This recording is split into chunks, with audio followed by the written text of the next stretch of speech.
Urban Meyer, I don't believe I'll coach football again. As gets set to coach his last game at Ohio State, many still wonder if it'll be his last game coaching, period.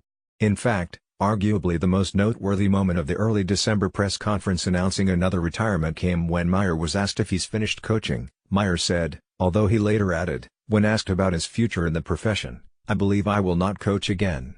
Even that last assertion, though, came with a qualifier that certainly left the door open in the minds of many observers. Fairly certain. Ahead of his first ever appearance in the Rose Bowl in what's presumably his last game ever as a head coach, Meyer was again asked about his future and reiterated that he doesn't believe he'll be on the sidelines beyond the New Year's Day game. I believe this is it, the 54-year-old Meyer said, by way of, when asked about his coaching future on ESPN's College Game Day show Saturday. Once again, that's between myself and my family, but I don't believe I'll coach football again. I feel like I am leaving on my own terms. I've been a Buckeye since I've been this big. I love this area.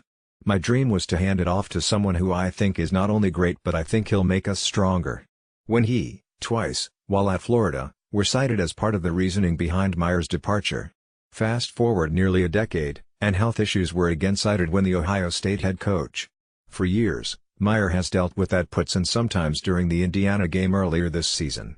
At his retirement press conference earlier this month, Meyer pointed to the headaches as the primary impetus for his decision. Saturday, Meyer again touched on the health aspect of his departure and how the uncertainty of the risks attached to continuing his career impacted his decision.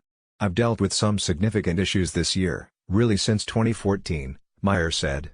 When the word risk comes out of the doctor's mouth, that checks your whole heart a little bit. And I asked the question, what exactly is a risk? And, the doctor said, we're not sure, coach. Over the weekend, Ohio State athletic director confirmed that Meyer next month. The specific details of Meyer's duties in his new role haven't been laid out, at least publicly. Of course, there's also the much-discussed Meyer will be teaching as part of his post-retirement career. The college football playoff is finally here and the postseason veterans are looking primed to lock up another trip to the title game. Following a slow start in the first semifinal game on Saturday afternoon, number 2 Clemson hit halftime holding a 23-3 lead over number 3 Notre Dame at the Cotton Bowl in a tense battle between the two heavyweights at AT&T Stadium. The Tigers didn't really get going until the second quarter but appeared to find their groove once they settled in.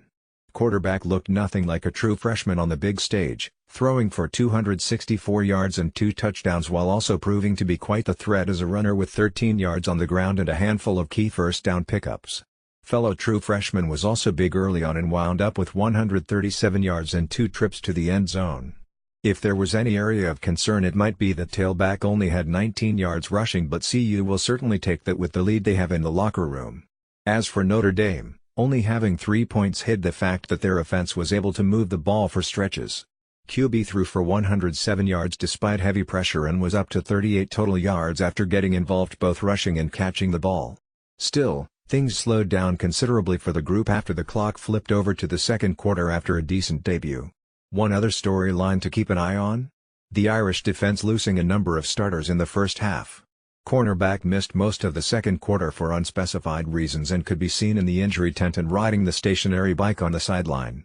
That would be a huge blow because his replacement gave up the Ross touchdown catch and to make matters worse, safety was shaken up for a few plays before returning and giving up a touchdown.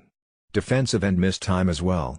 We'll see if team can get things into gear after the break but at least so far, we're seeing one of the elite teams in the country this season assert control of the Cotton Bowl to put Clemson 30 minutes away from return to the title game. We have our first coverage bust of the college football playoff.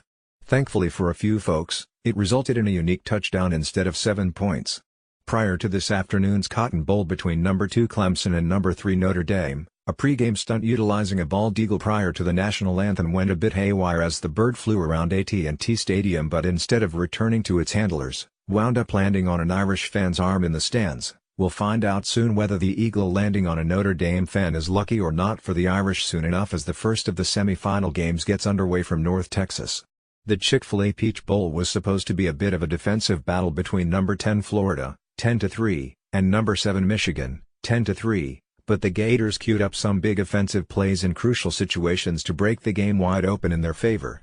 Florida's 41-15 victory over Michigan in Atlanta gave new head coach a 10-win season in Gainesville with a bright future on the horizon in the SEC moving forward.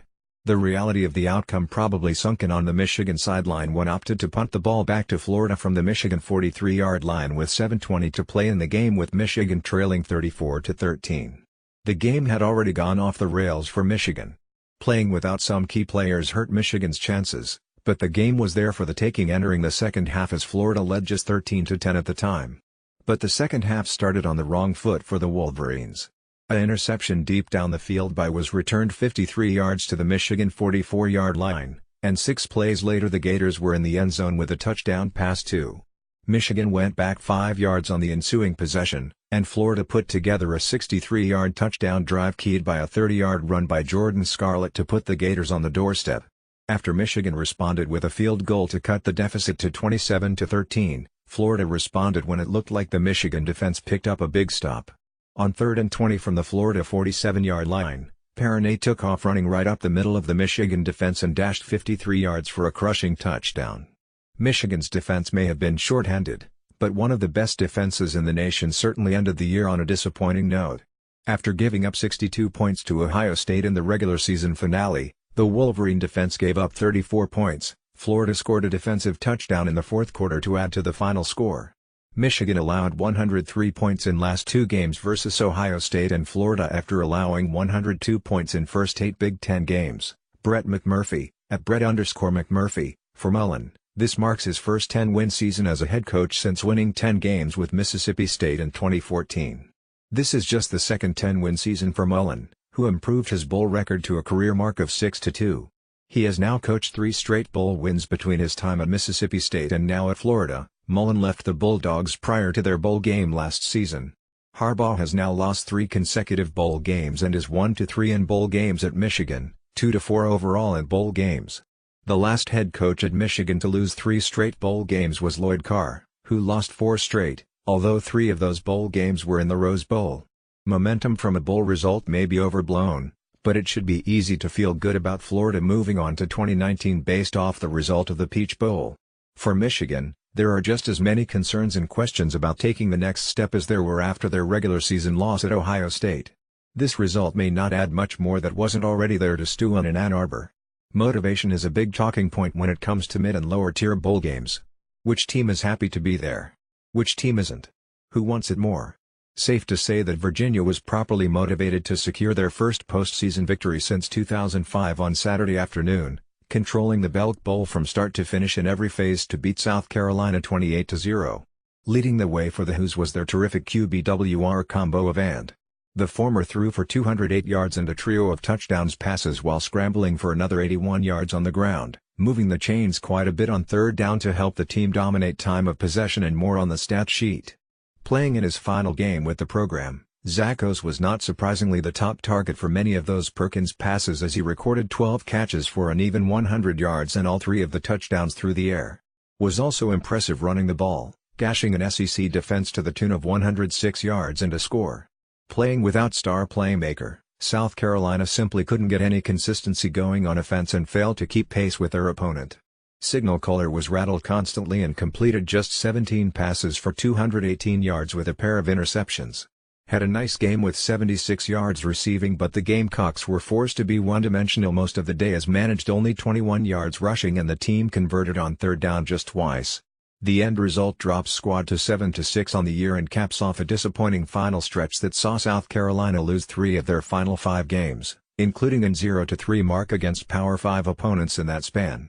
While you can certainly understand the offense taking a step back without Samuel, the effort had to be disappointing on defense for their head coach as the program enters a big off-season in Columbia.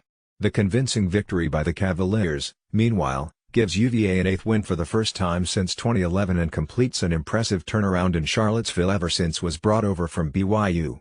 The Hoos have plenty of momentum now, having improved their win total in each campaign under the new staff, and will be looking for a lot more after this kind of performance in the Belk Bowl.